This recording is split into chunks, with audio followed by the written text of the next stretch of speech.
வாராகி வாஸ்து சேனலுக்கு உங்களை அன்புடன் வரவேற்கிறேன். இப்போ வீடு எப்படி கட்டணும் அப்படிங்கிற ஒரு பேசிக்கை பற்றி சொல்லித்தரலான்னு இந்த காணொளி.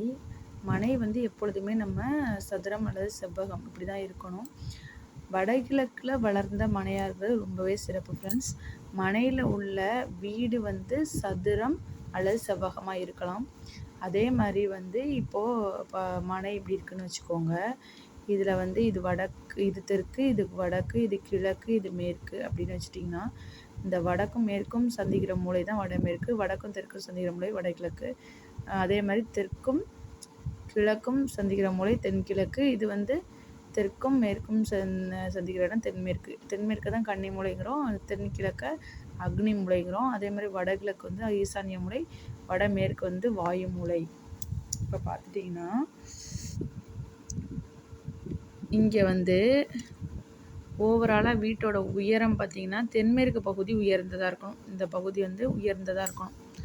இப்போ இது தென்மேற்கு பகுதி உயர்ந்ததாக இருக்கணும்னு சொல்கிறாங்க. அதே மாதிரி வடகிழக்கில் உயரம் குறைவாக இருக்கணும் வீட்டோட உயரம். அதே மாதிரி காலி இடம் எங்கே வைக்கணும் அப்படின்னா தெற்கு பகுதி குறைவாக விடணும். காலி இடம் தெற்கு பகுதியில் குறைவாக விடணும். நம்மளோட தெற்கு பகுதி இருக்குல்ல, இங்கே காலி இடம் குறைவாக விடணும். லெஸ் ஸ்பேஸ்ன்னு சொல்லியிருக்கான் பார்த்தீங்களா இங்கே. அதே மாதிரி வடக்கு பகுதியில் காலி இடம் அதிகமாக விடணும். கிழக்கு பகுதியில் கூட அதிகமாக இருக்கலாம், மேற்கு பகுதியில் குறைவாக இருக்கணும். அதே மாதிரி கழிவுநீர் தொட்டி எங்கே வைக்கணும் அப்படின்னு பார்த்திங்கன்னா வீட்டிற்கு வெளியே தான் வைக்கணும், வடமேற்கில் வைக்கணும். இப்போ வீடு இதுன்னு வச்சுக்கோங்க, உதாரணமாக வீடு இங்கே இருக்குன்னு வச்சுக்கோங்க. வீட்டிற்கு வெளியே தான் வைக்கணும். எதை வீட்டுக்கு வெளியே வைக்கணும்? செப்டி டேங்கை வீட்டுக்கு வெளியே தான் வைக்கணும். இப்போ இதுதான் வீடு, இது வீட்டிற்கு வெளியே வைக்கிறோம், வடமேற்கில் தான் வைக்கணும். காம்பவுண்டில் சேர்த்து வைக்கக்கூடாது, வீட்டோடையும் சேர்த்து வைக்கக்கூடாது. வீட்டிற்கு கொஞ்சம் தள்ளி காம்பவுண்டுக்கும் இடையில, நம்மளுக்கு இடையில் வர்ற மாதிரி தான் அந்த செப்டிக் டேங்க் இருக்கணும். ஓகே ஃப்ரெண்ட்ஸ், அதாவது வடமேற்கில் கொஞ்சம் தள்ளி இந்த இருக்குது பார்த்திங்களா, வடமேற்கு இல்லை கொஞ்சம் தள்ளி மைய பகுதியிலேருந்து இப்படி இருக்கணும். வடமேற்கில் கொஞ்சம் தள்ளி மைய பகுதியில் இடையில வர்றது மாதிரி இருக்கணும். மைய பகுதி தள்ளி கொஞ்சம் வடமேற்கு தள்ளி வரணும் மைய பகுதியில் இந்த செப்டிக் டேங்க். அதுக்கு அடுத்து பார்த்திங்கன்னா தலைவாசல் இருக்குல்ல, நம்ம மெயின் டோரு, அது தெற்கு பார்த்த வீடாக இருந்துச்சு அப்படின்னா தென்கிழக்க சார்ந்தார். தெற்கு பார்த்த வீடாக இருக்குது அப்படிங்கும்போது நம்மளுக்கு தென்கிழக்கு சார்ந்ததாக இருக்கணும். அதே மாதிரி வடக்கு பார்த்த வீடு அப்படின்னு சொன்னீங்கன்னு வச்சுக்கோங்க, அது எதை சேர்ந்து இருக்கும் அப்படின்னா வடகிழக்கு சார்ந்ததாக இருக்கும். இங்கே தான் இருக்கணும் டோரு. அதே கிழக்கு பார்த்த மனை அப்படின்னா அது வடகிழக்கு, அதுவும் வடகிழக்கு சார்ந்ததாக இருக்கும். மேற்கு பார்த்தோன்னா அதுவும் வடமேற்கு சார்ந்ததாக தான் இருக்கணும். இப்போ எல்லாமே தெற்கு பார்த்த வீடுனா என்ன சேர்ந்ததாக இருக்கணும்? தென்கிழக்க சார்ந்து அந்த டோர் இருக்கணும். வடமேற்கு சார்ந்த வீடுனா வடகிழக்க சார்ந்த அந்த வீடு இருக்கணும். கிழக்கு பார்த்த வீடு அப்படின்னா வடகிழக்கு சார்ந்ததாக இருக்கணும். மேற்கு பார்த்த வீடுனா வடமேற்கு சார்ந்ததாக இருக்கணும். கார்னரில் போய் ஒட்டுக்கா வைக்கக்கூடாது, இங்கே போய் வச்சுக்கூடாது. இங்கே ஒரு இடைவெளி இருக்கணும், அதனால் கார்னரில் கொண்டு போய் வைக்கக்கூடாது. புரியுதா ஃப்ரெண்ட்ஸ்? மெயின் டோரு இதெல்லாம் எதுக்கு எழுதி சொல்கிறேன் அப்படின்னா நல்லா நோட் பண்ணி வச்சுக்கோங்க. நீங்கள் வீடு கட்டினீங்கன்னா இது மாதிரிலாம் நீங்கள் வாஸ்து போய் பார்க்காம நீங்களே கட்டிக்கலாம் அப்படிங்கிறதுக்காக தான் சொல்லி தந்துட்டுருக்கேன். இப்போ பார்த்தீங்கன்னா மாடிப்படி இருக்கல, ஸ்டேர் கேஸு, அது வீட்டின் உள்ளேவாக இருந்துச்சுன்னு வச்சுக்கோங்க, தெற்கு பகுதியில் இருக்கணும். வீட்டுக்கு உள்ளே இருந்துச்சுன்னா தெற்கு பகுதியில் இருக்கணும். மாடிப்படி கட்டுகள் தெற்கு பகுதியில் வீட்டின் உள்ளே வைக்கலாம், மேற்கு பகுதியிலும் மாடிப்பட்டுகள் வைக்கலாம். இப்போ மேற்கு சார்ந்த பகுதியிலையும் உள்ளுக்குள்ளே வைக்கலாம். வீட்டுக்கு வெளியே வைக்கும்போது மாடிப்பட்டுக்கட்டுகள் வைக்கும்போது தென்மேற்கு பகுதியில் இருக்கணும். வீட்டுக்கு வெளியே இருக்கும்போது தென்மேற்கு பகுதியில் இருக்கணும் மாடிப்படிக்கட்டு. இல்லைன்னா மேற்கு சார்ந்த படிக்கட்டாகவும் இருக்கலாம். மேற்கு சார்ந்த தென்மேற்கு பகுதி அல்லது தெற்கு சார்ந்த தென்மேற்கு பகுதியாகவும் இருக்கலாம். இதில் வீட்டிற்கு வெளியே படிக்கட்டு வைக்கும்போது. ஓகே ஃப்ரெண்ட்ஸ், இப்போது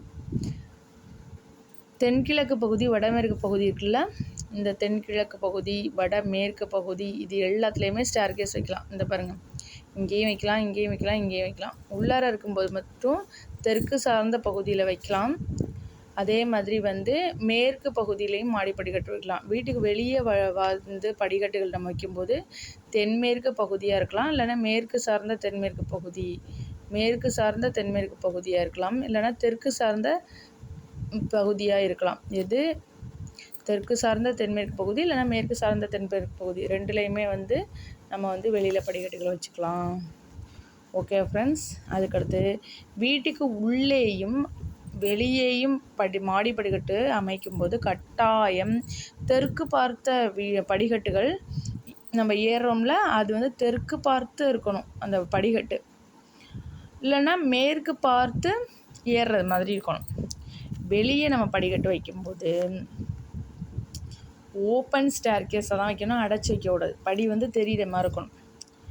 பில்லர்லாம் போட்டு மூடி வைக்கவே கூடாது அந்த வெளியில் படிக்கட்டுகள் வைக்கும்போது. ஈசானிய மூலை இருக்குல்ல, படிக்கட்டு மாடி படிக்கட்டு வந்து ஈசானிய மூலையில் அமைக்கவே கூடாது. மிகப்பெரிய தவறாக அமைஞ்சிரும். அதனால் அதை நோட் பண்ணிக்கோங்க. ஈசானிய மூலையில் எப்பொழுதுமே வந்து மாடி படிக்கட்டு அமைக்கவே கூடாது. அதே மாதிரி கழிவறை பார்த்திங்கன்னா வீட்டோட மைய பகுதி, வீட்டோட ஈசானிய மூலை, மைய பகுதி, அதே மாதிரி தென்மேற்கில் கன்னி மூலை, இந்த 3 பகுதியிலையும் வரக்கூடாது. தலைவாசல் நேராகவும் வைக்கக்கூடாது. எங்கே டோர் வச்சுருக்கீங்களோ அதுக்கு நேராக வைக்கக்கூடாது. மேற்கு பகுதியில் வைக்கலாம், வடமேற்கு பகுதியில் வைக்கலாம். அதே மாதிரி தெற்கு பகுதியில் வைக்கலாம், தென்கிழக்கு பகுதியில் வைக்கலாம். கார்னரில் கொஞ்சம் தள்ளி தான் வைக்கணும். கார்னர் எப்படின்னா கார்னர் ஒட்டி இருக்கக்கூடாது, தள்ளி தான் வைக்கணும். அதே மாதிரி தெற்கு பார்த்து இல்லைனா வடக்கு பார்த்து உட்கார்ற மாதிரி தான் நம்ம வைக்கணும். டாய்லெட்டில் உட்காரோம்ல, அது தெற்கு பார்த்து இல்லைனா வடக்கு பார்த்து உட்கார்ற மாதிரி டாய்லெட்டோட அந்த டாய்லெட் பொசிஷன், உட்கார்ற பொசிஷன் வந்து டாய்லெட் வந்து தெற்கு பார்த்து இல்லைனா வடக்கு பார்த்து உட்காந்துற மாதிரி அதை செட் பண்ணி வச்சிடணும்.